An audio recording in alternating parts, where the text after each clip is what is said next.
South ఇండియాలోనే the biggest flagship sorry store మన Varahi silks ఇప్పుడు మన విజయవాడ ఎంజీ రోడ్లో డిసెంబర్ 4th మార్నింగ్ 11 AM గొప్ప ప్రారంభం. ఇనాగరేషన్కి నేను అండ్ సూపర్ హీరో తేజ సజ్జా గారు కలిసి వస్తున్నాం. మీరు అందరూ రండి, మనం అందరం కలిసి ప్రారంభిద్దాం. మెంగ మెతుకు లేదు కానీ మీసాలకు సంపంగ నూనె అన్నట్లుగా మారింది కూటమి ప్రభుత్వ పెద్దల వ్యవహార శైలి. రాష్ట్రం ఎటుపోయినా పర్లేదు కానీ మా విలాసాలకు మాత్రం కొదవ ఉండకూడదు అంటున్నారు పాలకులు. ఇంట్లో నుంచి కాలు బయటకు పెట్టాలంటే ప్రత్యేక విమానమో హెలికాప్టరో ఉండాల్సిందే అంటున్నారు. ఖజానాను గుల్ల చేస్తూ ప్రజా సొమ్ముతో జల్సాలు చేస్తున్నారు. ప్రతి వారం మంగళవారం నాడు అప్పులు తీసుకురాకపోతే ఉద్యోగులకు జీతాలు కూడా ఇవ్వలేని దుస్థితిలో రాష్ట్రం ఉంది. ఎప్పుడెప్పుడు మంగళవారం వస్తుందా, ఎప్పుడు ఆర్బీఐ ముందు చిప్ప చేత్తో పట్టుకుని అడుక్కుందామా అన్నట్లుగా ఏపీ ప్రభుత్వ పెద్దలు కాచు కూర్చుంటున్నారు. ఇది నాణానికి ఒకవైపు మాత్రమే. ఇక మరోవైపు చూస్తే కూటమి ప్రభుత్వ పెద్ద మనుషులు తమ విలాసాల విషయంలో మాత్రం ఎక్కడా తగ్గడం లేదు. వందల కోట్ల రూపాయలు ఖర్చు చేసి ప్రత్యేక హెలికాప్టర్లు విమానాల్లో తిరుగుతున్నారు. ముఖ్యమంత్రి చంద్రబాబు అధికారిక కార్యక్రమాల్లో పాల్గొనేందుకు ప్రత్యేక విమానాలు వాడారు అంటే సర్లే అని అర్థం చేసుకోవచ్చు. కానీ ఆయన తన వీకెండ్ ఎంజాయ్మెంట్ కోసం కూడా వారం వారం హైదరాబాద్ వెళ్ళటానికి కూడా ప్రత్యేక విమానాలు వాడుతున్నారు. రాష్ట్రాన్ని వదిలేసి ఆయన హైదరాబాద్లో వీకెండ్ను ఎంజాయ్ చేస్తున్నారు. గన్నవరం ఎయిర్పోర్ట్ నుంచి ప్రత్యేక విమానంలో ఇప్పటికీ 83 సార్లు వెళ్లారు. ఇక ఇంటి నుంచి ప్రత్యేక హెలికాప్టర్లో వెళ్లే లెక్కలు వేరే. ప్రతి నెల 1వ తేదీన పెన్షన్ల పంపిణీ పేరుతో నిర్వహించే ఈవెంట్ కోసం కూడా చంద్రబాబు ప్రత్యేక విమానం హెలికాప్టర్ వాడాల్సిందే. 10 నిమిషాల ఈవెంట్ను 10 కెమెరాలు పెట్టి స్టార్ట్ యాక్షన్ అనగానే పెన్షన్ ఇవ్వటం, వారితో ప్రేమగా మాట్లాడినట్టుగా నటించడం ప్రతి నెల ఒక ప్రహసనంలాగా మారింది. దానికోసం లక్షలు ఖర్చు చేసి ఒక విమానం, మరొక హెలికాప్టర్ను వాడతారు. ఇది కాకుండా అక్కడ సెక్యూరిటీ ఏర్పాట్లు, హెలిప్యాడ్ నిర్మాణం, తదితర ఖర్చులు అదనం. ఇలా విచ్చలవిడిగా ప్రజాధనాన్ని వాడేస్తున్నారు. చివరికి భువనేశ్వర్కి లండన్లో ఏదో అవార్డు వచ్చిందనే పేరుతో ఏకంగా లగ్జరీ ఫ్లైట్లో కుటుంబ సమేతంగా వెళ్లారు. దీనికి కూడా లండన్లో పారిశ్రామికవేత్తలతో సమావేశమనే కలరింగ్ ఇచ్చి ప్రభుత్వ ఖజానా నుంచి నిధులు ఖర్చు చేశారు.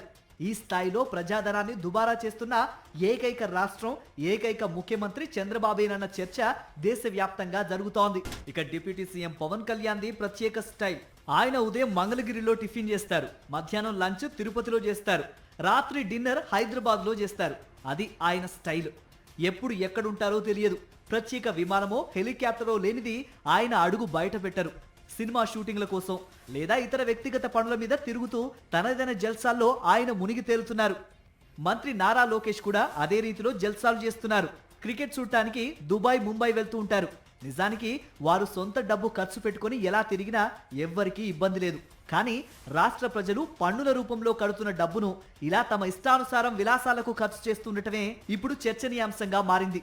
అసలు వారు ఎవరెవరు ఎంత డబ్బును విమానాలు, హెలికాప్టర్ల కోసం ఖర్చు చేస్తున్నారో లెక్క చెప్పాలని మాజీ మంత్రి పేర్ని నాని డిమాండ్ చేశారు. లోకేష్ గారి బ్యాచ్ అంతా మాట్లాడుతున్నారు. ప్రజల సొమ్ము నయా పైసా ఖర్చు లేకుండా లోకేష్ విమానంలో తిరుగుతున్నాడని. నేను ఒక సామాన్యుడిగా ప్రశ్నిస్తున్నాను లోకేష్ గారి బ్యాచ్ అందరినీ. లోకేష్ గారు లేదా పవన్ కళ్యాణ్ గారు, మీరు తిరిగేటువంటి విమానాలు ఖర్చు ఎవరు పెడుతున్నారు? జనం సొమ్ము కాదు, ఎవరి సొమ్ము అది? నయా పైసా ప్రజల సొమ్ము లేకుండా తిరిగితే మీ అకౌంట్లోంచి డబ్బులు కడుతున్నారా? హెరిటేజ్ నుంచి కడుతున్నారా? పవన్ కళ్యాణ్ గారు జేబులోంచి కడుతున్నారా? బయట పెట్టండి. ఆ విమానాలు ఖర్చు ఎవరు పెడుతున్నారు?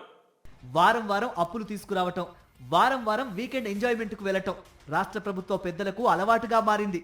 వందల కోట్లు ఖర్చు చేసి ప్రత్యేక విమానాలు, హెలికాప్టర్లలో తిరుగుతూ జల్సాలు చేస్తున్న చంద్రబాబు రాష్ట్ర ఆర్థిక పరిస్థితి బాగాలేదని మాట్లాడడం ఆయన ద్వంద్వ ప్రమాణాలకు నిదర్శనమని విమర్శలు వెల్లువెత్తుతున్నాయి. ఖాళీ ఖజానా ఎతికినా కూడా డబ్బులు దొరికే పరిస్థితి లేదు. అప్పు కావాలంటే ఇచ్చేవాళ్ళు కూడా లేరు. ఒక పక్కన అప్పులు చేయడానికి అవకాశం కూడా లేదు. ఎందుకంటే గవర్నమెంట్ ఆఫ్ ఇండియాలో నిబంధనలు ఉంటాయి. FRBM అని ఉంటుంది. ఇంత ఆదాయం ఇంత అప్పు చేయొచ్చు, దానికంటే ఎక్కువ చేయడానికి వీలు లేదు. ఇది చంద్రబాబు తీరు. ఒక పక్క విలాసాలు, మరో పక్క బీద అరుపులు. ఆరుగాలం కష్టించి సాగు చేసిన రైతులు గిట్టుబాటు ధర లేక అల్లాడిపోతూ ఉంటే వారి కోసం ప్రత్యేక నిధులు విడుదల చేసి సాయం చేయటం చేత కాదు. గాని వందల కోట్లను మాత్రం తమ విలాసాల కోసం ఖర్చు చేస్తున్నారు చంద్రబాబు, పవన్, లోకేష్. అసలే ఆర్థిక లోటుతో ఉన్న రాష్ట్రంలో ఇలా ప్రభుత్వ పెద్దలే దుబారా ఖర్చులు చేయటం దేశవ్యాప్తంగా చర్చనీయాంశంగా మారింది.